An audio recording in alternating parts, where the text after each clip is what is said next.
Chicken Fok. Já vítám u našeho Minecraftu taky tu první video Studio Fast Mine a budeme mít asi Minecraft Crash, no.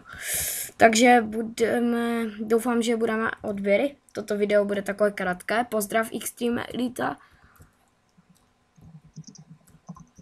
Pozdrav. Čest. No, takže doufám, že nám budete dávat odběry. Jinak jestli se někdo díváte, prosím na Filipa Laňku, tak mu dávejte dislikey. Vůbec to tam nejde slyšet a natáčí přes Bandicam, což je asi blbost. My natáčíme přes Fraps a jsme šťastní, že? Ano. Což Bandicam je takové hovno. Postavili jsme si takový provizorní baráček, teď jenom.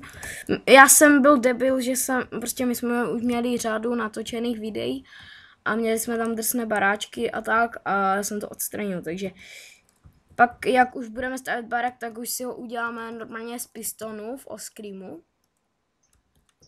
Možná v tomto offscreamu, možná v příštím offscreamu, ale já doufám, že to bude i v tomto offscreamu, že Pavle? Že Xtreme. Jo.